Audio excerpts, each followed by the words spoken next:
ɛkyerɛ sɛ dabi ɛmmoa adwuma afei apadie nsɛnsɛm ɛwɔ ma yi mu. Na yɛbɛkɔ bono mantam no mo nso a Ghana Police Service ne fɛn ɔhɔ de ato dwa sɛ amrobes edisi a wɔn betwa ɛno ntie ne yi yɛakyerɛ mmeranteɛ no bi a wɔn mo akɔ akwamuka aban emra ɛne wɔn mu di. Wagya gba we krosim ne yɛbɛkorɔ yɛfrɛ baabi choice na nkwahia si wɔn mani ahyɛ no wɔn gya pimpimpimu a no nso mu nsɛm wɔ ha. Na mpɛne sɛ wotwi wi a aya na wɔ ɛtatoɔ chairman wontumi miame wɔfa ase Bernard Ntwibu Osiako ɛnɛ wɔne ne lawyers ekopie mu ɛwɔ Accra High Court na nkrata wɔn de kɔɔyɛ no court na kɔnachi abwato agu a ɛno nso mu nsɛm wobɛteɛ. Papa Junaje kunkunfo mampani dada ɛde afutuo ama MPPM eku ɛma. Na 2024 wɔpanima bosom da nato so enson ana Ghana foɔ yɛkɔsa lai tententen sɛ SDF a wɔn eco peacekeeping ani ekoto aba eyi mampani John Dramani Mahama afe pepepe ene enra Ghana for akasa na busuansam no de edoso pinu aka we hu ne de baba so mo sa nwumre no nsia e kase bo na emu odesa no manam na akwese ohuru kutuku akuseku empani so hyampaboa mienu na nso da wosi kon yemfa ho aseda ema promise heba me pato habanro no yenom na hode ntimemra yenom ne de abo yenkwa ene abusua no nyina ho ban a wo pe ba ko mienu miensa abowuram na emom se wo pe dodo atuo de na wabo e de awura mu e wo promise heba yatra yakasia no e wo Oyerepa FM ene promise FM abrosa tintin yasia edum prisons runabout wo ba won sabetumi akabie na emom wo betumi afre number yi 053554461 na yemfa sedane biemo nso ema kangen magic drinking water me pato alkaline mineral water no ntisa wonom a ema nipadua na hoden wo boni se guna na sete won kroto agyan wo hoden se brazia homa wo na akro no ensuo ba kope ekita magnesium potassium ene iron eno nti se wo ye yie party outdoor redwumadie bia wodi a wo behia ensuo na nipadodo eba no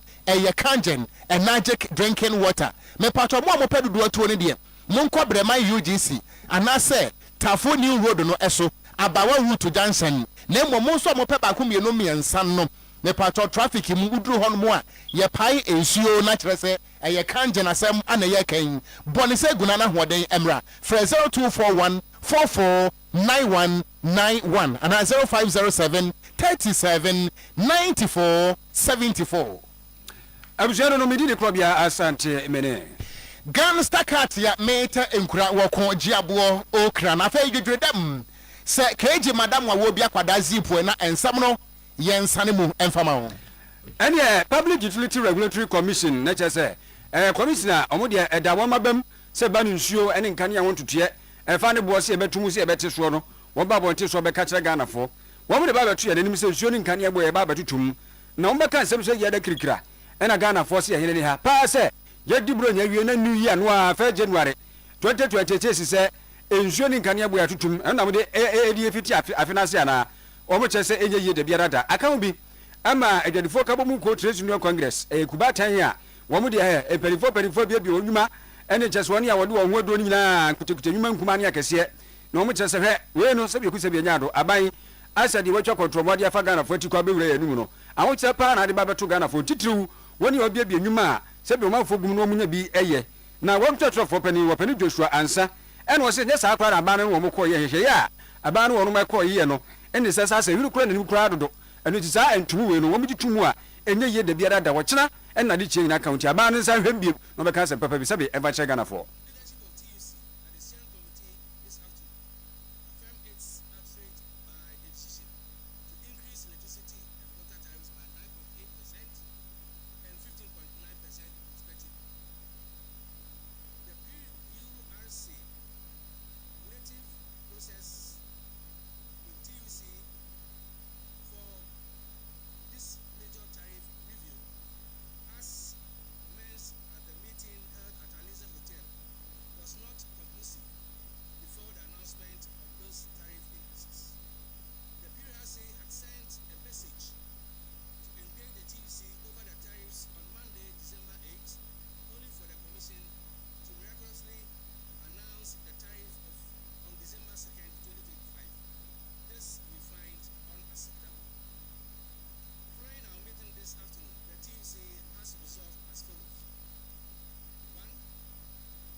Entina eno pani awon tin nke twetwe for pani ma Trade Union Congress wo pani Joshua Ansan wo se omo ni Trade Union Congress fo ni je PRC fo kokusi gunwa yom gusumpo ebo kwa be fa wan tumu no ebetumi aye adwuma ensi eno so omo kwate a entumu no aba abonte so dwo gware wo mti ase a enyeyi aba no won twensensen na afedi besie disi wi a ya to aso afiri ho pani Joshua Ansan twetwe for pani ma Trade Union Congress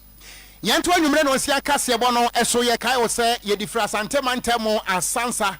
akrokoti akwa Oyerepa wo ha ne akiripo enson ekasa fidie so enie na yadaso agina mu a na wotwe atwa mu no ana mpanifo de betu dwase anyina mu ahoden ebo watomu wo ha montichemu enkono 9% sadan so ana ensuo ebo nso watomu wo ha montichemu edu enum ane akire 15% ya eno so ehon komo aye deja na ho nsama kwakopie mu ewo Ghana emrahye bedwam na emrahye bedwafie edom kuma no minority no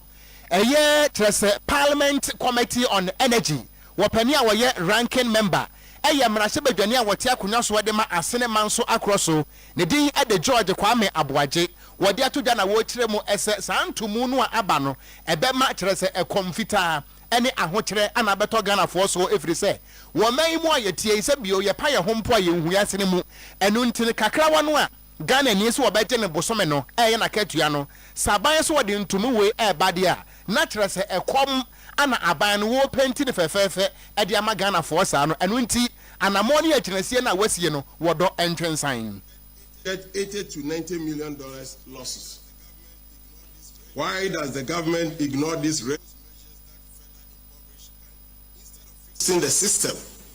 the government has chosen the lazy path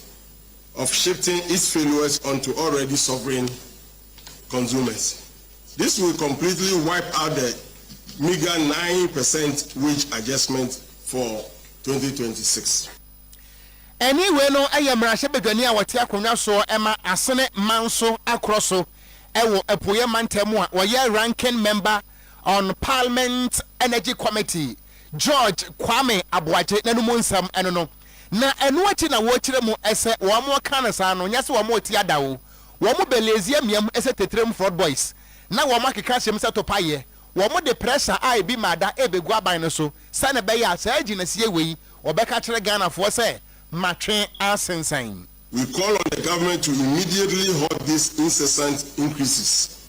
The minority stands firmly with Ghanaian workers, households, small businesses and industries struggling to survive. We will continue to use every legitimate parliamentary tool to demand fairness, transparency and accountability in the management of the nation's utilities. Our position remains firm and non-negotiable. This tariff hike must be reversed immediately and measures must be taken to protect consumers and sustain businesses. Ghanaians deserve relief, not repeated shocks. They deserve leadership, not exploitation. And we as the minority caucus, we will continue to hold this government accountable and defend the rights of the people. Yera, George Kwame Aboagye, one na yamra sebedwani ewo asene manso akroso. Epoye mantemwa wo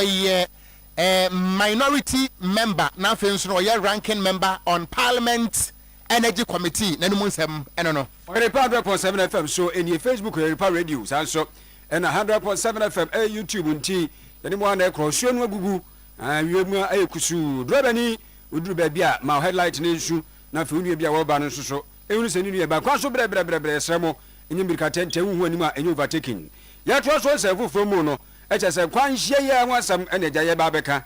kia ra no bia wo no wo free malam ne ne eche wo ka so ehunu ya ne se sisi na gyi ne nsem wo akom no afiri ni kwa anim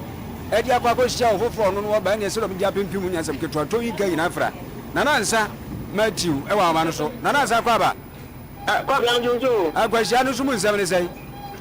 kwa bia no be te de ntemienu na chete wo da wo jam into hospital doctor foje won so so won to me adu won kwa ena na ko hia atete si e wo nko company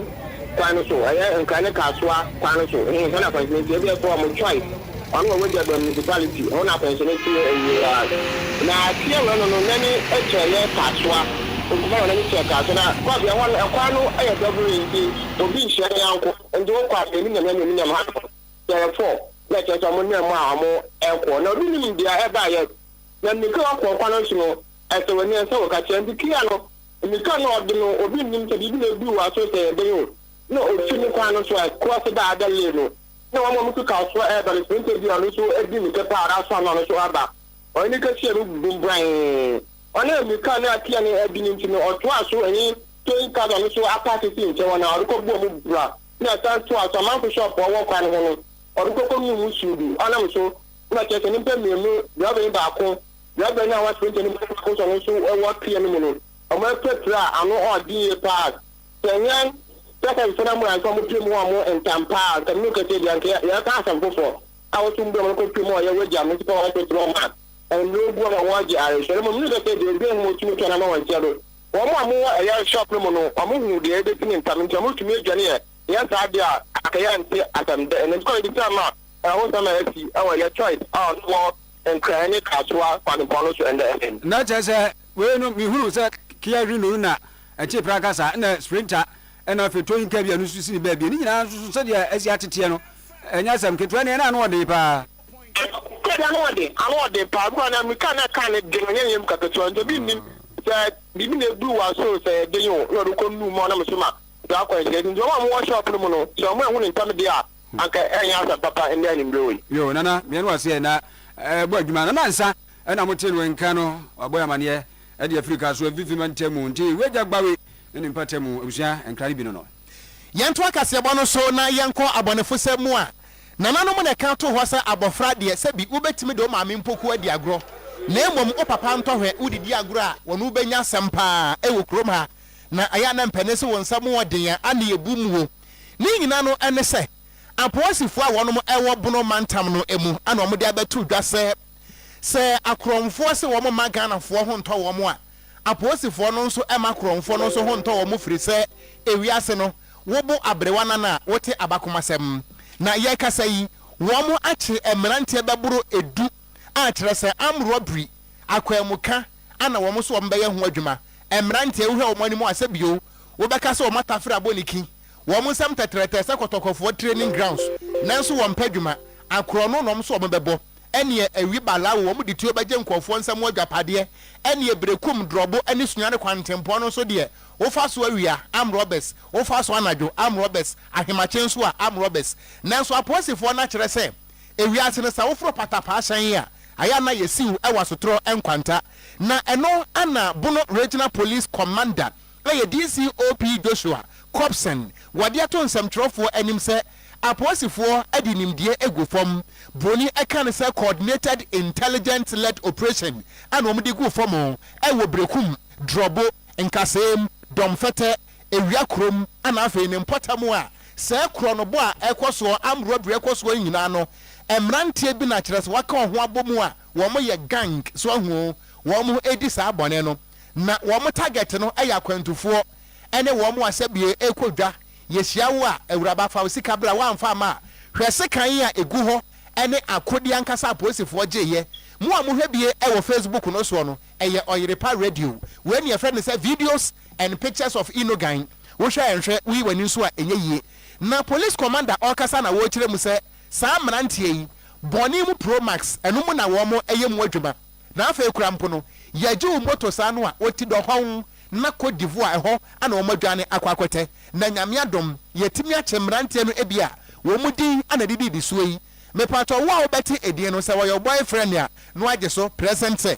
enu nti okromfo a wodi nkan eye Johnson amponsa kwa medi awuo a wodi awuo nso ampa wo 47 years ana Shadrack owusu ye bone mrane se Shark wono nso 25 years Kwafo Samuel 30 years ana Latif Mustafa wono nso ye bone mrane se Starboy 28 years ana Mosby owusu 20 years ana Kofi Idrisa 45 years Kwabena Agon Azubila Akalote 18 years ana Baba Kumi Foster enso 35 years na posifo kire se November bosomeda na toso edu enwotwe ana posifo enya ntie se am robbery bi ekoso dendenden ewo brekum ene drobo kwantempo no so na wɔn hwɛ mu na kyerɛ sɛ Johnson Amponsa no wɔn na kyerɛ sɛ wɔyɛ gang leader abrewa bɛkasa gang leader wɔdi wɔn anim a wɔn ɛtɔre nipa so wura saa na polisifoɔ ɛde patrol di mirika ti wura mu a yɛtumi akye wɔn wɔkyerɛ mu a yɛde wɔn nyinaa kɔgyina mu ɛwɔ kɔɔto a Ghana mmara ɛbɛpɔ wɔn ho sɛ nkate ayakyerɛ. Bono Regional Police Command, in a sustained intelligence-led operation, has arrested and put before the court several members of criminal gangs who have been involved in a series of robbery and other crime related within the region and its surrounding communities. The suspects arrested in the course of the operations are Johnson Amponsa Kwame Diowu, an ex-convict, age 47 years. Shadrach Owusu, also known as Shak, age 25 years. Kwafu Samuel, an ex-convict, age 30 years. Latif Mustafa, also known as Starboy, age 28 years. Mosby Owusu, age 20 years. Kofi Idrissa, age 45 years. Kwabena Agon Azubila Akolote, age 18 years. And Baba Kumi Foster, age 35 years. Investigations so far indicate that on 18th November 2025, some of the gang members attempted to rob some persons on the Brekum. However, due to the timely intervention of the police patrol team, the robbery was foiled. Further police investigations have established that the attempted robbery was carried out by a 5-member robbery gang led by Johnson Amponsa Kwame Diowu. During separate interrogation, suspects Kwame Kwafu Samuel and Shadrach Owusu confessed to their involvement in the attack and identified Johnson Amponsa Kwame Diowu as their leader, mastermind. He further admitted involvement in several other robbery attacks, particularly in the Nkasiem area within the Ahafo region. Targeted intelligence-led operation led to the arrest of suspect Johnson Amponsa Kwame Diowu in his hideout at Nyaminye, a suburb of Brekum. A search conducted in his room led to the retrieval of quantities of India hemp. Enti ebusuya eni a eti yei eye DCOP Joshua Cobson wono ana waya Bono Regional Police Commander na ne nkyerɛkyerɛ mu wenu esi ye no ana wo kyerɛ mu sɛ aposifo no wo ma na wo mo sa de intelligence led operation foforo esa hyehye so na eno ana wo mo ekɔkye abrante a ne din ede Latif Mustafa aye friend sɛ Starboy ana afa nso no Mosby Owusu eno wo mo kɔkye no ɛwɔ Domfete eno ɛbɛn Brekum na wo mo kyerɛm sɛ ebra wo mo bowura abrante ne dem no Starboy no ye na adwene sɛ wo dwane akwa kɔhye ceiling na enso no sɛ bio sɛ wo ho ha wo nto aposifo moto nti wo mo time kyerɛ no ɛtwe no di fi ceiling so a wo ba hwefo mu sɛ poda ɛma mo de handcuff gun nsa a yɛka sɛ ɛno nso emu nkyerɛ mu enie. The separate targeted intelligence-led operation aimed at dismantling another criminal gang operating within the Brekum and its environs. The Regional Police Intelligence Team (PID) arrested suspects Latif Mustafa, also known as Starboy, and Mosby Owusu at Domfete, suburb of Brekum. Upon noticing the presence of the police, Latif Mustafa attempted to evade arrest by hiding in the ceiling of his residence, but was arrested after a painstaking search. A third suspect, Kwabena Agon Azubila Akolote, age 18, who was the original owner of the recovered pistol, was arrested by Brekum police for stealing and on remand. A search conducted in the room of Latif Mustafa led to the retrieval of one full set of military camouflage uniform and a military jacket, one black cross-knot clock toy gun, 2 live and 3 spent soft foam bullets, a taser, pair of military pepper spray, 1 kitchen knife, 3 jackknives, several talismans, and war regalia. Enti ebusuafo eni ayeti ye no eye nkyerɛkyerɛ mu a DCOP Joshua Cobson a waya Bono Regional Police Commander wode amayen afa emrantie bɛsɛ enkono akromfo yi wo mo de good TV no ɛso no na ohwɛ wo manim din pa no a na ɛyɛ wo sɛ tiaboniki ɛfa wo mo ahem a abusua emu nsɛm no yo yanto aso na ɛsɛn foforo mu karema mpani dada papa John Chunkufo ɛna ɛkasa yi na na futuo nyina ɛkɔ de ma MPP ama yɛkɔ nu ɛma ɛkyɛ so obi ate ase ampa kwae no deɛ ɔwɔ a ɛbɔmu tu wura mu a na bɛsɛ dua biara si diberɛ nanso so no ɛyɛ nteaseɛ ɛne sɛbio animonyam a wode bɛwura kuo no mu sɛ wode som no ɛno ɛna boa ma kuo no ɛyɛ kuo wɔsi sɛ ɛpipa ma kuo no so ɔmo mani abere na sɛ ɔmo pɛ afe pimienu ɛne aduonu nwɔtwe asa aba aban mu bie mu deɛ a ɛne ne gyina ma so ɔbɛkɔ ho abɔ mu na ɛnka bɔ mu ma paa wɔn ka wasoma kakakakaka no atumi ayɛ adwuma papa kofoɔ ɛkyerɛ sɛ ae ɛne yɛbɛtumi aba sɛ wone obi koraa no ɛni twaka biaa wowɔ kuo no mu wone obiara nyɛ adamfoɔ anaasɛ mpo wɔmfa sɛ wonnua no obiaa ɛwɔ kuo no mu na ɛnso so no sɛ ba ɛnka bɔ mu no deɛ a ɛwɔ sɛ wohwɛ na woboa ma saa nka bɔ mu no yɛ adwuma na motumi ayɛ party no na mo nso so matumi aba aban mu na nka bɔ mu no de titiriw paa so ne sɛ wode ba bɛkyekyerɛ ɔman na ɔman no soso ahunu sɛ ampa amayɛkɔ wei baa yɛ no wɔ mu mmom ɛna atu akɔ nkwa ne sɛ nka bɔ mu no amadeɛ ne ɛmu ntum na ɛnyɛ adeɛ ne sɛ ɔnnɛ anaasɛ wɔkyena ɛsiane sɛ wei de to a no mu a wei bɛfa ato baabi wei de to a wei bɛtumi akɔ soro ɔhunu ba ne saa no a ɛkuo no anamo ha no na afei ɛha Ghana de hyɛ so so Akuye and Maka says Makoti Darocha, we are chairman Darocha from 92 on all kinds. That we are in a party doesn't mean we are friends. I may not like you, may not like me, but we are part in the principles, democracy, rule of law, respect for private sector, and me pewope. Nti yanyan for cry, nam principles on the said badge my dear, yan kamu, men fancha Ghana for the person, man. Not to me no by a media government, ne principles, yet media assume Ghana for any other. Enti papa kofo ɛna mote no nka ne gentle jack ani sɛma ɛno no nti ɛyɛ nkabɔ mu ɛnhɛ no ɔmde buku no sɛ ne mo no mo kra na sɛ mo nya adamfo ana sɛ mo nya nuafo mpo a ɛnhɛ no kwa deɛ ɔsɛ mo di so no bom de nkabɔ mu no aba na afei motumi akɔmanim we afutu a wɔde ma MPP ama ikono ma yɛnto akasiabɔ no so na yɛmfiri amanyɔsɛm mu a na yɛkɔ to demo na enkramantam mu ana yɛdroi ɛnɛ nso Accra High Court ɛkɔ asetena na asem kese aba mpanisi franka ense so nti asante mantamu dwam tena ne de ma NPP woso no kese amanyuko no eye Bernard Entwibo Osiako chairman wontumi ne nsensem no esa kopie mu ewo court na busuansem bekaye a eye November bosomeda neto so aduonu enum wobra court tena asem no eso no ana lawyer edema yewura chairman wontumi Andy Apiaku bi editu dwa se wobesrada sanka court no wontu ensem bi enhya da free se ensem bi ohonomo a eye state attorney eye deputy attorney general justice Ramsay ade atudwa ehu bahia sanka court no wontu nhya da na no ana court no tu hya da no eye na emperese se wo yere nyam na so se ma ne bre no wo na so no be no be ya ata abosom nkono de etahayi a enu nti court no to asem hye enne a eye December abosom ni da etoso enwotwe adwada na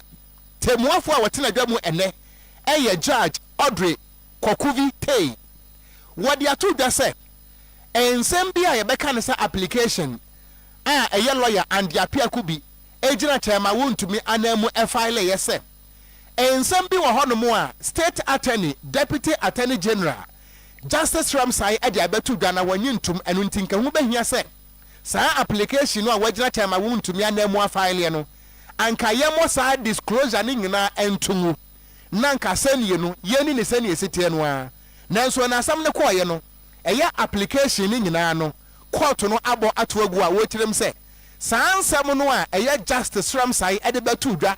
a ye kan se eya disclosure information foforo secret bia ne nsaka document bia ne nsaka bebo asenie no wode aba ne nyina no court no tresa ampa eno betimi aboa ama atemmo no anasa asenie no atemi akoso fine ti application no a chairman wontumi lawyers etwede baaye no yabo atoagu na wobra wo so de so no ana lawyer Andy Apiaku bi a woye mranimni ede ema chairman wontumi waje bre ene nsem trofo di nkomo nanum nsem nie. There was this legal argument as to whether or not our application was wholesome. We are very happy that the ruling suggests that yes, we had a right to ask for those documents, yet the Attorney General doesn't have any such document in existence. We're asking for three main documents. One of an alleged conveyance between Chairman Wontumi and a certain unknown guy who is a prosecution witness, Henry Inkum. And two, a purported or an alleged conveyance between Akunta Mines and Henry Inkum. Both documents don't exist by the ruling of the court. Now, the third one was a purported ownership of ammunitions directed at Chairman Wutumi. We asked for them to provide documentary evidence of proof of ownership of those guns or ammunitions confiscated by the police site. They don't have any such document to support that assertion. So, though the court said that the documents we were looking for were irrelevant as per the Attorney General's submission, we are confident that same will not be tendered or relied on during the trial, and we achieved the purpose for which we filed the motion. Enti abusuani ayeti ye mranimu ni awojina mu edi ama chairman wontumi lawyer Andy Apiakubi ene wabra court tenase ema high court ebo wo mo nkrata no tugu ye no ana wajebre ene nsemtrofo edi sankomo yi Dorman North Presbytery HSA Presbyterian Church of Ghana Penny pa na ekase HSA Penny oda won ma no meche head onu kure na general manager Emma Dorman Hinkru Presbyterian Hospital Reverend Dr. Isaac Apiofe ena ekase wo se akanifo ena afi susasofo yo mo wo nsosori mu no enhwe se woni asa bi wotete nsori mu a won hyeda enya nyuma papa bia no ye pesa nyuma emfa wonum ensua no babonte susu a wotumi aba bebo ma ne nchekire na nso aboa amenyuma enima yi mu no eso etumi ate Reverend Dr. Isaac Apiofe edi se mu etudwa na chese Edu Kofi Memorial Congregation Emma Presbyterian Church of Ghana Doma Jericho ena eye hyehye na woto obo ase di nipa dunsia ato adwumam se won konkosua emudu ekwa akosua etreye ene budu nsusu no emu nsia esua etreye emudu esua se disi epamontade na ne nyina mu no wo se asafo no e wa sodie pa afeso mo anim akwa akosua adwuma no wo se mo nyine mo ho na mo sua mfa so pa emra yeni anuma ye bo mo mama akosua de family 3 nyame adua mo 21000 I better machine ene nyame etisa master for no so a omukusua ade no wo mo no so anje o mo ko yenso etoto ni amana e ka ho ne mo na mre bia nipa dombe twa Yesu Kristo yishia ye na ekomodi o mo esuafo ne ka se wura mo mo nkwe no mo kodidi na dia Yesu ka ye ne se mo mo mu bibi ndi wa he ya ebrebu se yete sansem na se nipa ba asafu no mu a asofo ne mpanifo na ya sudi si ebehwe so mo nso ensa ebekọ mo ano we ya nya ma Jericho fo nko a ya yema asore so se da meka ni out of nipa 16 asore mba se wuhwe mo pa yen Jericho asore mba de 2 pe na ewu 2 no so fi Presby churches e wa adapi wo aka ni nyina Methodist Pentecost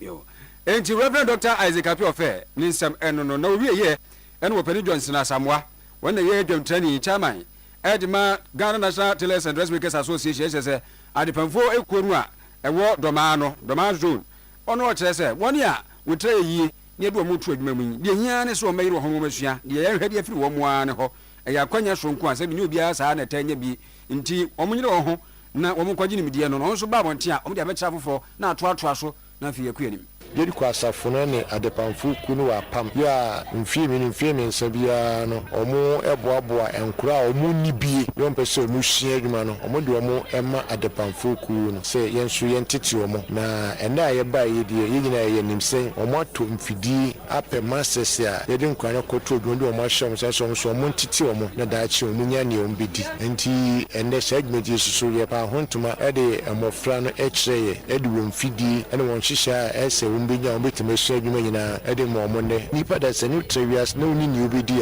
a na eden ya na awire ho afutu a yede mo na omunya achefanya nhyiranya sa kwambuo no se nipa ombehia sondan a ombe pesa achede ne doso nti na wo a wonya bi na kwambuo na yede abso so ya adumbi ana aso nti yesrewo se ne wonya no afidie ni apaso na yi a wonya no ba bi a okobia bro ho ase na wo bro ho ko se nyankopɔ ni de akiri nyame fie eni hu se wuni bi ni edi wo ye ma no tiro na ne nyina mu no oni a wanya saade mu fa so pa amani aso pa de aseda chenchecha ma asafo no panimfo atachiri se onso so hu won no waboa wan so asere se wonko enkusua adwuma omo ama ye machine se ye fanko kusua adwuma nye obi a na be ye santi ye show mo bo se ade omo aye ama ye ye fi ye be ye ama omo busa ade omo ye ye no aso ye nipa nti nyankopɔ nhyira omo no nhyira sofo no o nhyira safo ma ba bi omo yi sika fi ye bia no nyankopɔ nhyira omo mama se na be ya tan bia omo betimi aye ama afoforo so se de omo aye ama ye me pa cho me de asida ena ma president asori award na ye project ene o masofo ni na me de o masi so o masoport me se nsuya aduna address asida enkom da ye manu so ye me den so maboa me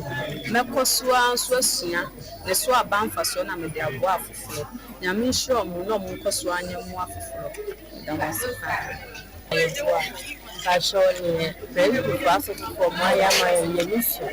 The use to me, or more support ye babu, down once in entina eno no wei eye woni a utra ye na onso aso onso so onko sua adwuma onsem no no ye ka wo sa nwumre no nsia kase bo ana ya boaboa no aye to pete ye di free asante man temo bofotene ba ko atifia puoye atoye ani anafo obi edi ya yawo Oyerepa wo ha ne akire ponson eswanie na kase bo no etwa bosompo ekọ the Republic of Omofia enu ntiri Facebook no so onso wo mo hwe bi e wo hono mo a ene agyan na ye ko ensam foforo emu a 2024 December bosmeda neto so enson ana Ghana fo ye ko sala ten sekeji fo aye kwa wade aye kokoto aba edi ye mampani John Dramani Mahama na afe pepepe ene enra eno nti Oyerepa nsam trofo atie gukromu a wone Ghana fo edi nkomo ebisa se anyanyambia no ede na ka wo mo akoma ema afe pepepe se ne wo mkodi line so okoto aba na mpokura no botaye nti a wo mode kwaje ballot paper no a omkotimu ye no afinie emfaso aba so anase enuho na aba na kumasefo akasa emunsem ye mo 4 years ti 4 years ne de 1 year do ntimi fan hu say but as is now the normalization in a woman bo sere de bebre na ayere abam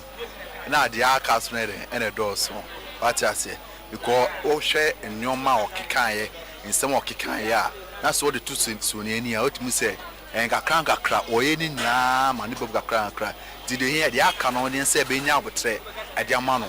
to me ne de to say almost you want to tell emu so and so ukọ edwa so a emu no 7.5 which means you entity so to be honest I made me who the why say we are dey say and no so ne an enso ye pese you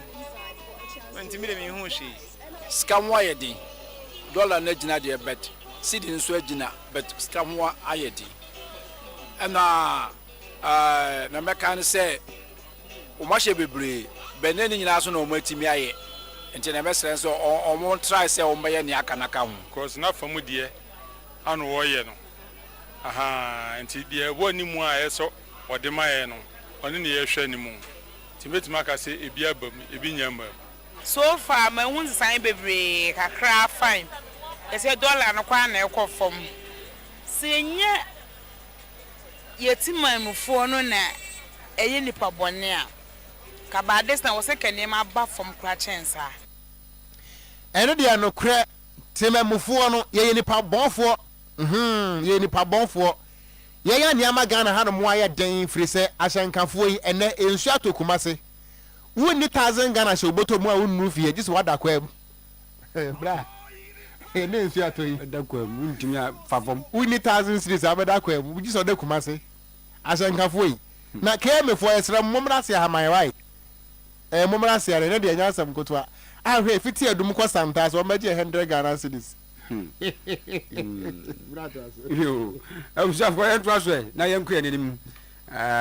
atwamre bo de enye ani se bo na wo gie no enye sa na wo se wo gie enko bi kura be kan wo a kuma bi yenyina ye boaboa ye ho na de muntwa ye men sa me tu amfo entufu dai yo na zo mu di matem awusia yɛn to aso nsɛm foforo mu yɛn tinsim na fe Jubilee House ɛne yɛ korɔ ɛba no ɛbra no a abosome bi ntɛm no ayɛ na nsesɛmu kakra ɛba ɛkyɛ sɛ abosome yɛnsa biara koraa no nsae no a ɛba ɛfa bambofo a wɔnom ɛbɔ mampani atraeɛ ɛho ɛban no yɛsesa wɔ mu na afoforo aba nti wei ne yɛ deɛ ɛtɔ so aduanan nsia 46 ceremonial change of guards a wɔnom ayɛ ɛwɔ Jubilee House hɔ mampani John Dramani Mahama no ankasa ɛnyinam anyɛ sanse woni ha yɛde teteɛ ɛne sɛ na bɛde akyire Professor Nana Jane Opoku Agyeman ɛne gyina mu a saa wɔn yɛ asesa wɔn mo korɔ no foforɔ a aba yi wodi wɔn nom animu na afi wɔkasa de kyerɛ wɔn hɔ na wɔde wɔ ewurawura nso so ha wei wɔ ha asɛ munyere bambom asɛ munye ne sei ɛne sɛ deɛ nneɛma esi ɛteɛ yɛn sɛ ntwɛni Nana Adusi Poku a ɛtoa so abosomi mmiɛnsa bia akyiri ɛwɔ ɛyɛ abankɛseɛ mu no mpanyinfoɔ ɛyɛ nhyehyɛeɛ ɛgya asraafo a wɔn ɛbɔ ban na afei wɔn di wɔn dwuma ɛwɔ hɔnom ɛkwan ɛma afoforɔfoɔ nso so ɛba ɛbɛtoa dwumadie no so nene yi deɛ ɛtɔ so aduanan nsia akɔ so na abiri bia no ɛyɛ na ɛyɛ Ghana ma mpanyini asɛdeɛ sɛ wɔhwɛ gyina mu ɛtoto bibia na wɔgya wɔn ɛkwan na afei nso so wɔgye afoforɔfoɔ a wɔn ato mu no ema womo akwa aba nanso enam se Ghana ye mampanyini His Excellency John Dramani Mahama wetia ne nan achi kakra wo kwa akwa akototo oman ho ensem ewa aman hodo so entino na etwa se na bedi akire etimi agina nanamu ehwe emadwumadie yi ekoso nene wokopie mu ewo abankesie mu am oba wono ene edikan kra we ye bakosemu a ene wono ene ye mampanyini abedi akire eye Professor Jane Nana Opoku Agyeman ene neyi wogina mu ehwe ye etoto sa ntutiye ni nyina na we kura ewo Ghana bakosemu no die edikan a woba na ehwe amasa asrafo yeje omokwan na afei yama afoforo akwa aba no wogina mu edisa adwuman ene abankesie mu mechire Jubilee House Professor Jane Nana Opoku Agyeman Ghana mampanyini abedi achi nene wo hwe ya wogina ye ehwe ma akwa nkogya som ene afei akwa abasoma o mode hyehye so no bibia etime ewie mudie nene no mpanyimfo akukudam womo ewo ye bambo adwumakuo ahodo mu ne emumma ne meme nyina bepie mu ewo dwumadie nase afei nsoso ye nsuku ahodo mu asuafo nsoso ebon mode ne ekopie mu wa abankesie mu a womo nyina de wo manimunyam ekotai dwumadie no achi yo enti eno no yesa hwani Nana Adusi Poku a ana motene nkan yanto akasebo no eso ene dwumadie bi akoso a eye World Bank fo womo ana ehyehye na dwumadie ne mpompo so na womo ehwe sikasam ene amamuo sene yefa so a ye daada no ema oman no ene na amamuo ne sikasam timi koyie a wotu di se economic governance na dwumadie no ase no ana ekuo bi a ensha aban ase obronese civil society organization ye fra onom se the economic governance platform wopani a wodi womo anim se coordinator eye Abdul Karim Mohammed wodi atudwa se DNT a afibia no Ghana ye fa ye chance a na ye drew International Monetary Fund IMF woni nyina no ene se wo man mu ayetie yi Ghana fo etuato edigu fotuo mo no na odasane nso etuo no to na wo yituo no na wo di tuo wo se ehadwe papa eno ntidie obroni kan se loopholes entokro bia no a ededa Ghana esikasam ho anu nti etimi makwan ma odasane bo man ikro no na yentimi nsia no kwan corruption no wotire mu a ebraso sasa entokro ni nyina no yensise no na no betimi aboa ama Ghana esika no ebetimi agina yie wotirem se enne abai bebo dawuro Ghana Revenue Authority bajeje nanso afebeso no yebu nkonta na wo man yesadeka adesi afo ye chansen aboyi wa abobrapa ene 55 chansen Molovia chansen na ye denam IMF na ye pebesia wo se ne nyina no ene se wo mo a anya tumi ewo amamwo mu no wo mo de wo mo nsam yenu benkum nifa ebo sika no mu a wodi ne sese bio buabi fie manoi ene ntahu benya se animu ya no Audit Service Act anase ekwan ye fa so a ye aban sika sem hwehwemo no saa mra no yensesem na entimuana corruption yentu ase. We have been we made a recommendation on government having a handle on controlling commitments because we find out that within the public sector, a lot of debts tend to be contracted in the name of government that may not be known to the Minister of Finance, for instance. And you realize that the current Minister of Finance has introduced commitment control measures such that you will need authorization from the ministry before you can commit the government to any debt. So that is one of the recommendations that have been taken up. We also made a recommendation for the establishment of a fiscal council that will have an oversight beyond that. What is being done by Parliament, there will be an independent body that will regulate government expenditure and fiscal policy management. Eni ayeti yeyi eyo Ura Abdul Karim Muhammad wono ana waye coordinator Emma Economic Governance Platform and adwumadie na se ana ode sansem we eto mpanifo anim na se wo mo betie eno ni asem na no se yepe ana Dr. Theophilus Echampong wo technical advisor ewo finance ministry wo dia to dwa se aban no ede ne pahodo egu akwan mu se ne be ya Ghana yensika sem ebe ya den ebe ya yie na yetima ba ho ban na emom wo hwani mu se ensisa ahodo a aban ene IMF wo no wo free mu ana Ghana sikasem no yie. So look at the 25 budget numbers and what we are seeing so far. I think just before a few minutes ago, inflation is now down to 6.3%, right? Almost down to the levels last seen in 2019. You get a point. And that process of disinflation is going. We've communicated clearly to the market that you're expecting inflation to be within 6 to sort of 10%, right, band. And the Bank of Ghana also hasn't pulled back in even cutting, right, its policy rate. And there's even further room or scope for the rates to come down even, a little further. So if you just look on the record of what we have seen this year, nothing suggests that, you're not going to continue that same pace next year. In addition to the additional reforms that are being committed to, the commitment controls, the arrears issues, the state-owned enterprises reforms, all those things that need to be done are being done, and the issues are being addressed. So, Wapania yetiri ni nidin at the Dr. Theophilus Echampong, were technical advisor our finance ministry. Nene aniete no.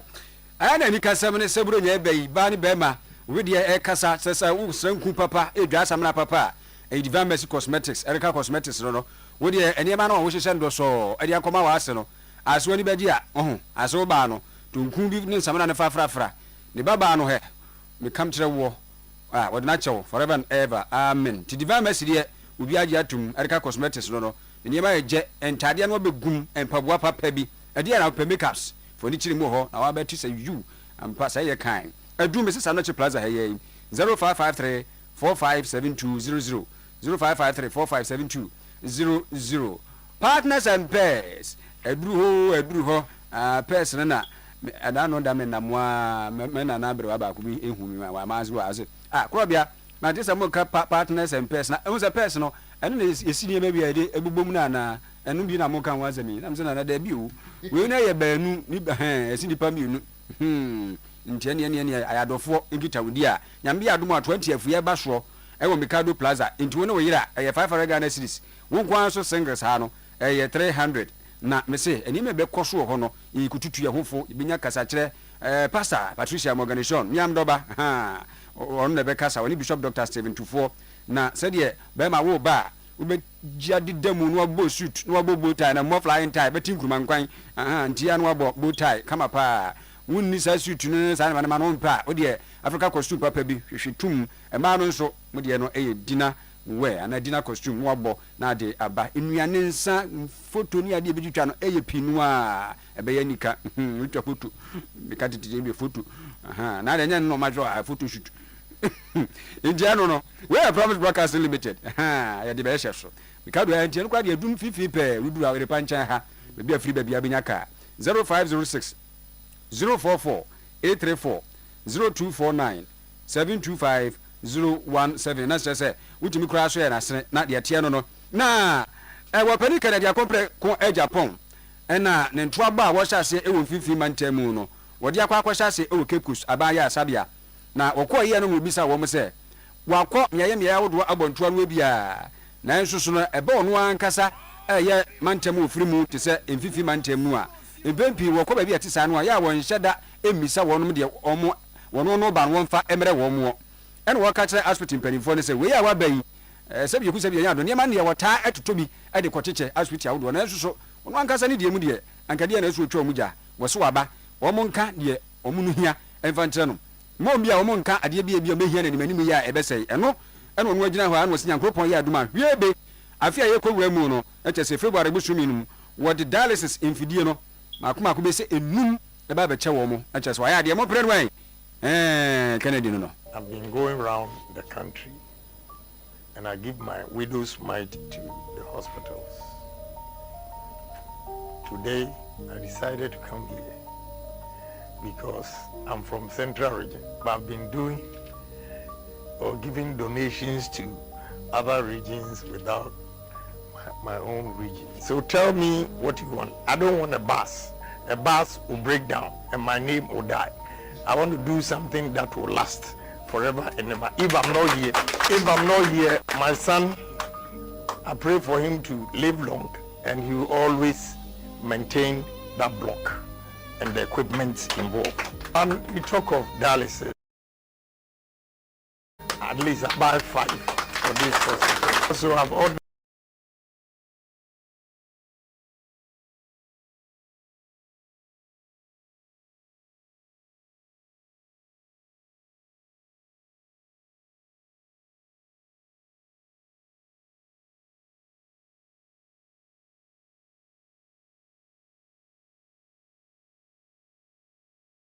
anya nneɛma wa ayɛ adeɛ afei dialysis efidie no wɔsi afei ekɔwura mu February bɛsome maako hwebe enum wɔbɛtɔ na wɔde abrɛ wɔ mo na aboa when you interbetin on Cape Coast interbetin Cape Coast teaching hospital yes for interbetin nti when me busa se kro bi nti say no we no say obi yare a hospital no beton ama no ana so ono ko e wode che kwa ndinga patient no so ngemfa nkyene nso we interbetin for mun ya no me show say news mun monitor nti obi ba mo beton ama no ana ye dia beche mun so obi ba because sabotage ne sabo de baji ni pankwa yes sir nti wode beche mun obi ba na so ohia duro no bia mo so mo de beche no ana mo beton ama ni pa no no ne so wode makwa mo so mo mfa makwa gba we no wode makwa nso ye beton ama mo kwa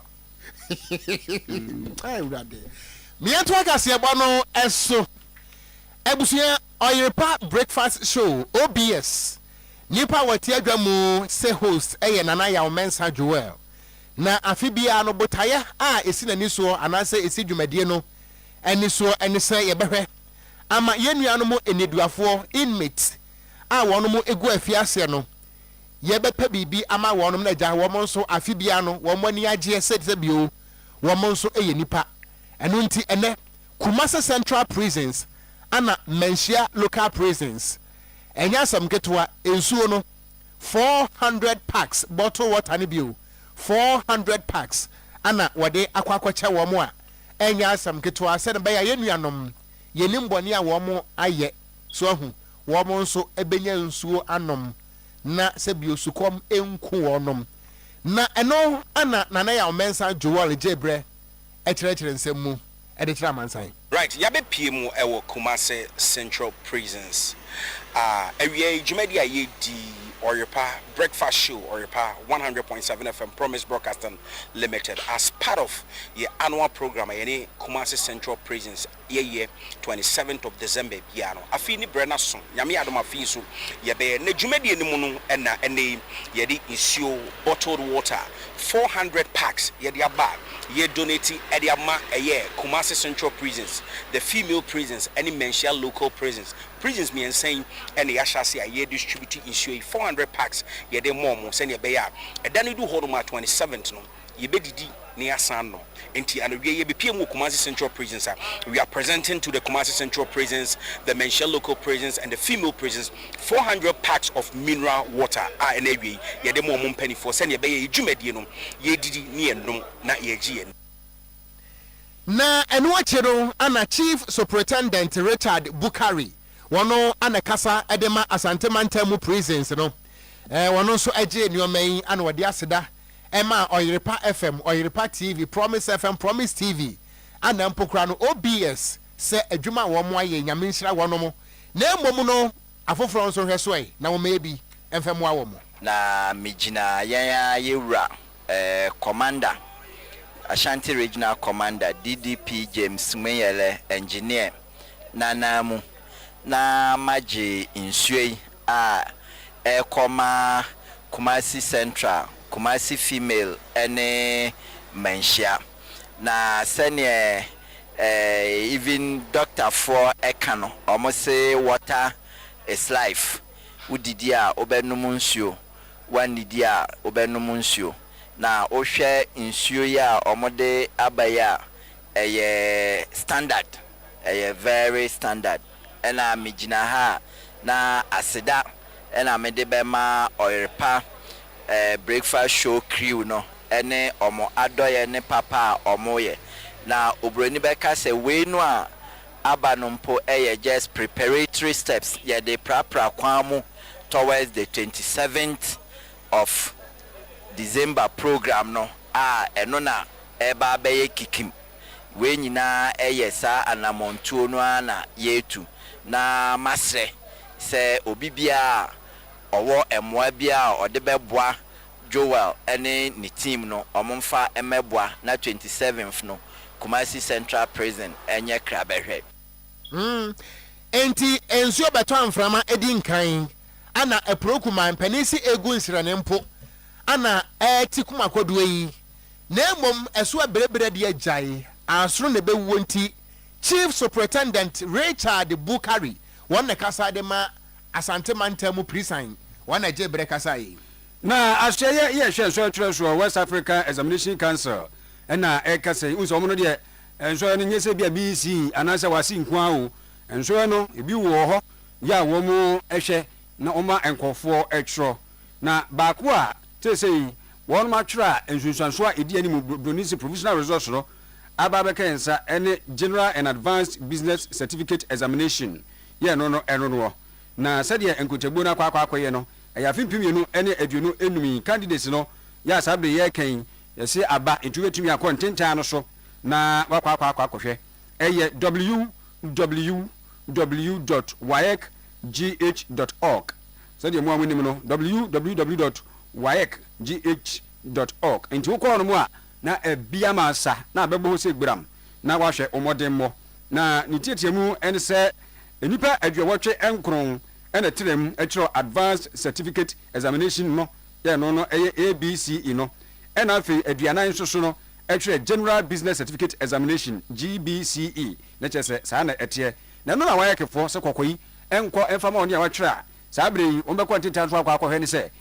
mo obiara nyejew sanse sisi frosters ya no bukata yonfo no ma ba pa omoden se wonko tuatua sika bia enko mo obie se bia omoden mo no wofom enu nti osisem ma wo wayekefo chese de ombe no o ma ya wie eba wono mo nsohwe ekwa mo fa so mo toto mo ne ma bibia edam se clean enti obi tumi sisa bibi usisa bibi pe ya be chew ya do ba famra kwa no soso pa opani John Kapi ya wono na dankitawdie ano ema wayek ekuo no na se adwuma no ena edi etu edwa ene wogina so de aseda chenchenche ama bambofo woni a wohwe so no so woni a omake afi bambo mu panifo ne de nyina ko bia fa so obo aye ama so ene tro no ko ba ko mia eno no ekotote ya sabre nsuanso no kwa no aba obia wa kwanya se wokọ ekọkọhwe ne de leche se de eno so aba beka yensa eno no na o se bo se electrical senso de se bronya ba enu tinkane anu de wupo kurube shrei bo se ba dawro menti ifie be ye de nkane anko a cables papa bi wo pe fan bronya na duru homa fan nsu afeni ma wudo bia no fa no home appliances de ye bo se ba electricals nti de kasa haye home of quality electricals and appliances bo se ba no what so bo se ba me se nkane papa ifie dum PZ antiata ku for dining sanso ene PZ da foforo no so ye ho na Oyerepa da mu ade ne Bosheba Plaza ha udu ha ne nya sam keto ne ma utoma obitime gina wonim wo hwe wi se ya utwa de ni gugu me hunu de ni na hunu de wuni efe yo be hu bi efe obitime gina wa na atu azu hunu de odeko that we ye ne fe we sa na tie na bia nso be hunu ade pa de foforo so na be hunu 03220 30838 0322030838 0536095966 TikTok so for ko say TikTok wo TikTok wa e won so no e bocheba electricals dey fe nko a obehu na mianto akase ebo no so na ye mu no kom say edwe e wa hanomo a na ahyenkafo ku a ye fe wonom say Concerned Drivers Association of Ghana wo mo dia to dwa say mpanisi de waye bi da ne ma na mo opiafo na enyame abieu ni nyina no ene se eyensembo ana omode mama mpane John Dramani Mahama ene na mamuo se wo ba ye ahyenkafo wo ho to wo mo kwan bi so pa wo se kane no wonam akwan hodo so a henkro porto so nko a na usisi achia sese bi ojabidie ka nanso wo mo hu sa ban we ba ye afentam nie akwan hodo wo ye bi pa ana afen so no kane na abandada ne teso MPP 40 so no na fa nwobo ehwiri kwa soro nanso yakasa yi esoro hwai se ehwi ama shankafo no wo mutimi tobi ekoba na wobra wone nsam trofo edi enkomo no Pauli ana woye president Emma Concerned Drivers Association of Ghana wakasa ye yeshe kaswa kwan yeshe motorway line yeshe aflawo kwan yeshe akosomo kwan yeshe ikrom akwam tekiti kwan now for Braf area, they were contractors a year to man and buy another buff and then they actually. I feel I jump near Shafi. I feel up here near Oman pregnant to Mama. And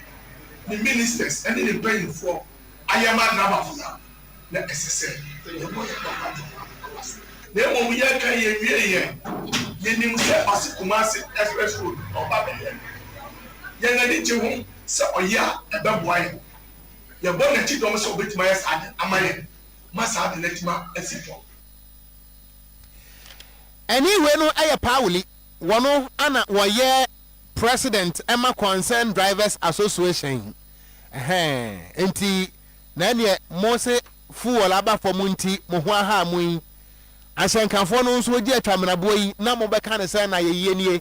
yento akase bo no so na eno achi no ana Aminu Yusufu wono na woye general secretary edema ahyenkafo koi wodi atudwa se afepe enie ama mpane John Dramani Mahama ne ndisi ba ye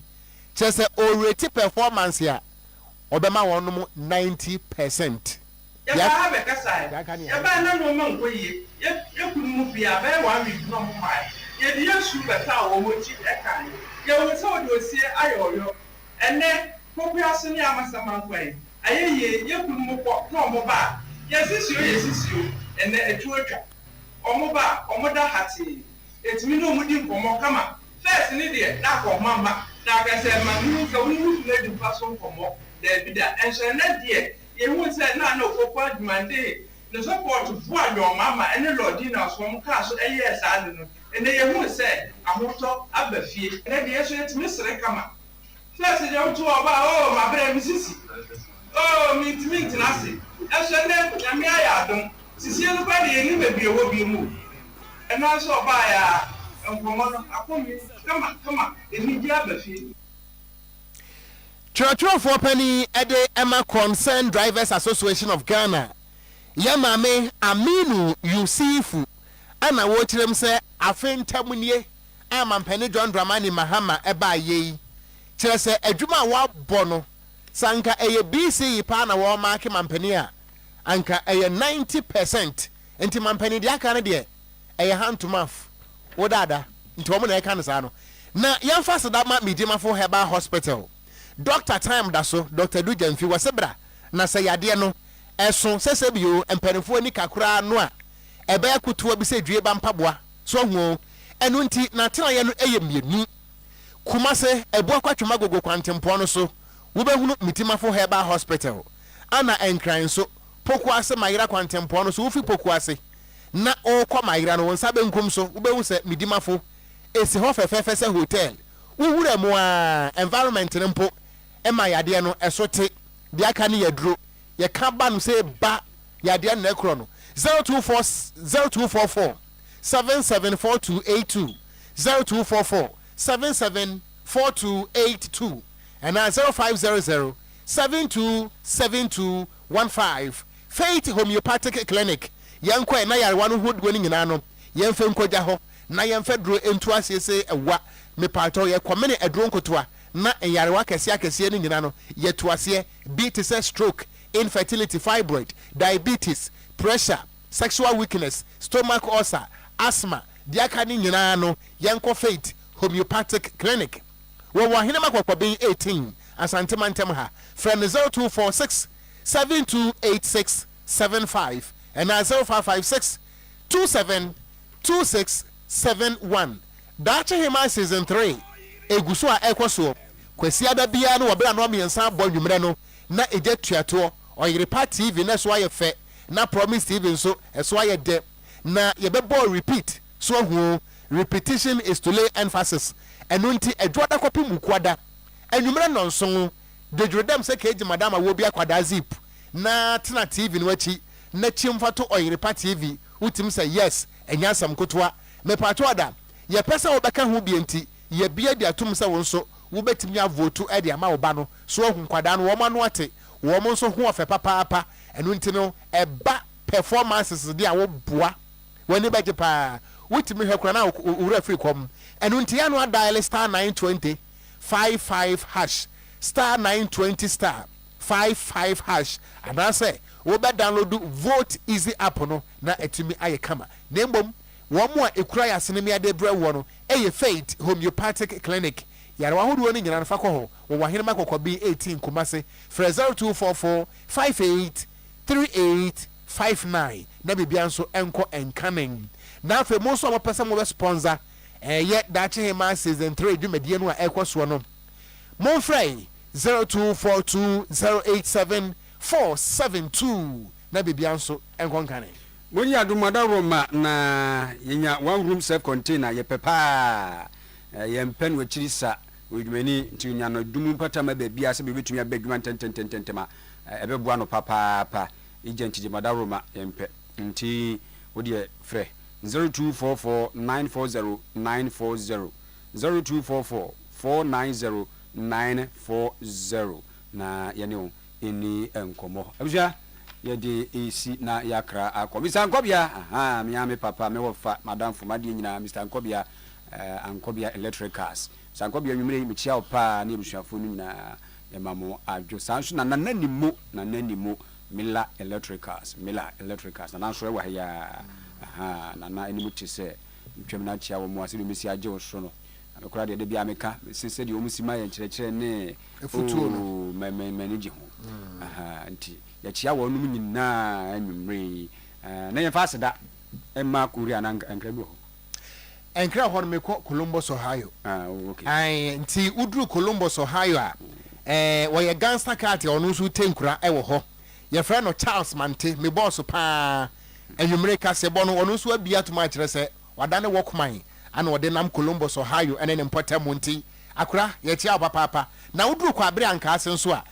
mia me wofa email no buachi ya dom kwa abere anka ase de hye wono na ye chief executive officer Emma GChem Engineering Company Limited ewo Ashoman Ga East into of anwumre so ye chia wo afi na Korea ade aseda manwo na Jimmy Cliff nso so ebo echi edomo bapa prisi anonko a wabadwuma nwumre pa chinchim fidie no no tum ha no ayade nti ade aseda ma prisi sanso na pokua na oni awaka nyina Christabel Podaz no ne abusuafo no nyina eda mo ase ni control room for nso so mabo adwuma ye sore ama mpani aba betrase na fe nkuma no yakogirigina ho TV na men ya me ode mpe bo ite kan wen na dia na yeyi